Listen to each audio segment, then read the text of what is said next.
Ice Trap might be the strongest League starter of 3.19, and this is cognizant of things like Nightblade and Helix still existing. This is all barring one possible challenge, but we'll get to that later, and it's not necessarily a big deal. My League start setup gets to around 7 million DPS with relatively low levels gear, and I'm able to hit this number because Ice Trap got a 400% more multiplier because of Sunblast.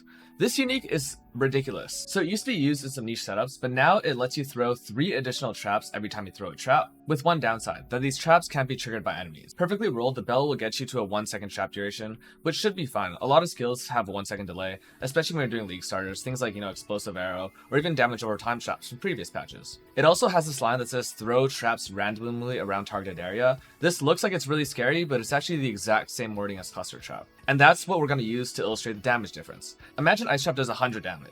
Old Ice Trap with Cluster did 100 damage times 3 because of 2 additional traps from Cluster Trap, and then times 0.45 because of less damage multiplier. In other words, 135 damage with that setup. In comparison, Sunblast gives you 100 times 4 because of 3 additional traps, and it lets you run 1 additional support for another 40% roughly multiplier, for a total of 560 damage instead of 135. That's how big the discrepancy in damage is, and that's all because of one T4, hopefully, unique. The build itself isn't super squishy, but it's got basically the baseline defenses of an SF hardcore Inquisitor. I'm running Grace, Determination, Defiance banner, and Skitterbots on an Inquisitor with a ton of regen, and I have about an 8k hybrid pool with my estimation of early gearing. In softcore though, this is more than fine. In fact, in softcore, just throw on Annihilating Light and you'll have like 20 million DPS on day 1, it doesn't even matter. Moving into the tree now, I take a fairly topside heavy tree, and it does only allow me to take 1 suppression wheel, but I think this is fine. I'm using bench-crafted suppression on my shield, and I'm missing 1 suppression roll on, I think, my helmet as well. Over here, I'm taking Corrupted Soul. I think this is fairly easy to target farm. Having done it without Legion on the map device, and now it is on the map device, I believe, this is really, really quick to get. It takes maybe a couple hours, and when you actually enter the encounter, even if you're not playing a blasting build, all you really need to do is focus fire Viper Napawatsi, or however you spell her name, every time she shows up. Otherwise, I'm taking 2 AoE nodes.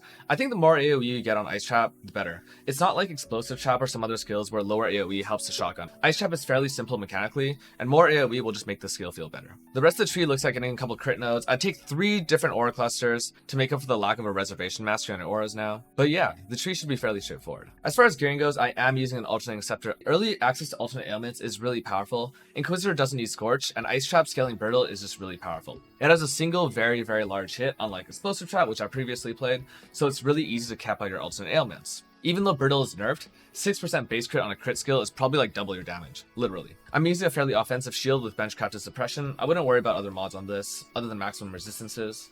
My helmet uses a Deafening Essence of Loathing, and I just want to hit life regen and crafted life. I think the life regen mod is really important to get on Inquisitor gearing, and if you don't use this, you can't really run Righteous Fire. For the chest piece, the old Gravicius has been removed in favor of the new Gravicius, which I think is actually really strong for Inquis. Other than in boss encounters, I tended to die on Inquisitor when it came down to physical damage while mapping, so I think this is really strong. Otherwise, look for Suppression, Life, PDR, and then the 2 Implicit are both rolled with lesser Implicits. There's obvious upgrades from this, but this is what I'll do early on. Gloves are just Life, Suppression, Regen, and then rings you want Life, Frenzy Charge, Minute Endurance Charges can also be okay. Depends on what you want. Then Aziri's Step I think is actually going to be pretty strong this league. Based on patch notes, it kept its previous suppression rolls, so this is pretty much the best suppression roll you can get on any piece of gear that isn't something like, High Resire or White Wind. So for the amulet, I'm banking on the Kalandra League mechanic, duplication mirror thing working very kind of specifically. Very similar to Recombinators, but opposite.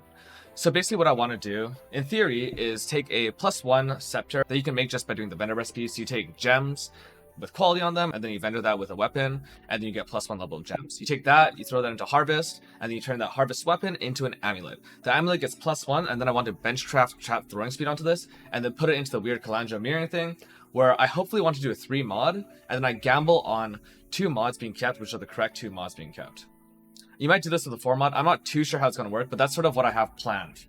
Worst case scenario, +1 amulet, life, multi, crafted trap throwing speed. Finally, let's talk about Sunblast. So Sunblast is a really specific piece of gear. A lot of people are concerned about the mapping, and I can't really simulate this. Frankly, I've tried mapping with just a Sunblast in and no clever construction jewels, and it feels okay, but in this scenario, traps can be triggered by enemies. So it's really hard to simulate this. In the worst case scenario, you actually just map with previous Ice Trap setups, and then when you actually go do bosses, you use Sunblast. It's not that big of a deal. If you played Modern Path of Exile, you can definitely play the game with, 7 million DPS divided by 4. It's not that big of a deal.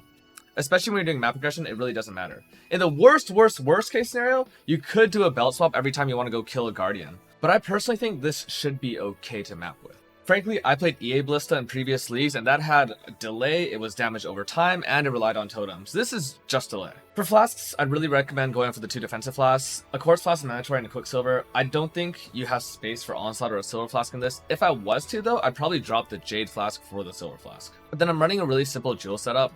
Later on, you could look to respec a lot of the damage nodes and go for increased reservations so you can fit in a cluster. You could also look for things like a divine diadem, which I think will be like, 5 or 10 exalts on day 1 and 2. I do think a lot of people will be using it, and using that would enable something like your divine blessing setup, which I don't have. As far as skill gems go, I have a 6-link ice trap setup. I'm not using conk effect while mapping, but I will when I'm doing bosses. Vol Molten Shell with increased duration and cast damage taken is the way to go. Again, I don't really like self-casting this. I'll do it on certain bosses, but when you left click this, it's really silly. Flame Dash is linked with Arcane Surge. And then I have a level 20 Vitality, Determination, Grace, Skitterbots linked with Unbound Ailments as my aura setup. If you find space for a level 1 Precision, that will give you a tiny bit more damage depending on what your crit chance is, and because I'm also taking this Aura Mastery now, which gives you 8% increased damage per aura. I also have Defiance Banner. Shield charges with faster attacks and life tap. I'm not even sure this life tap is necessary, but this should always exist. And then I have a utility setup with Bear Trap linked with Culling Strike, and this is just really good for any hit-based trap build. Assassin's Mark is my curse of choice, and this will last forever.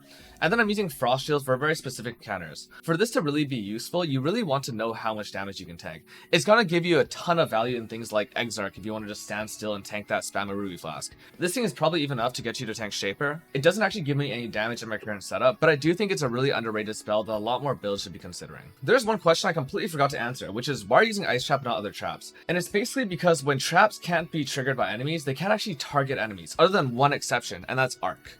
Arc can actually target enemies for some reason, even when it's not being triggered by enemies, but it does like no damage. If you want to go play Arc traps, by all means go for it, but you'll have something like a third or a quarter of the damage of this.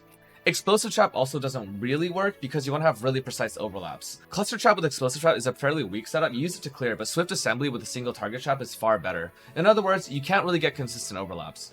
I'll be testing a few more skills. I'm going to look to a full rundown and try to test all the skills I can before the patch notes actually drop. But as it currently stands, this setup with Ice Trap is already insanely broken. This is probably the second strongest League starter I've ever templated. And that's only because March of the Legion with Seismic Trap existed one league. If you think you found something more powerful, please let me know. Until someone proves me wrong, this is exactly what I'm going to be running if I play in the upcoming SF Hardcore boss race. I'm not entirely sure what else I want to be doing pre-league, and I guess I'll have another look at what are the really strong uniques coming up today and just review patch notes again. But as it currently stands, it looks like I'm probably going to be making another champion Helix type build, this time probably using Leadership's Price. Some sort of really fast mapping occultist, likely a Shield Crush, and this might be a Trickster with Obliteration instead. Something using the Covenant because that thing looks absolutely stupid. And finally, probably a Cold Convert Seismic Trap, just because I want to prove to everyone that Seismic Trap is still a little bit of a problem and probably just needs to be removed from the game entirely.